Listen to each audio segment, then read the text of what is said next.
बारिश चालू हो गया दमादम, काम भी हो रहा है धकाधक।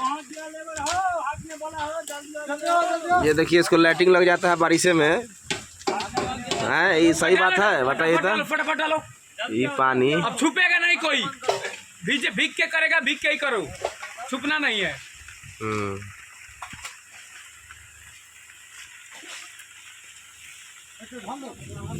पूरा मौसम खराब हो गया भाई। देखिए पीछे का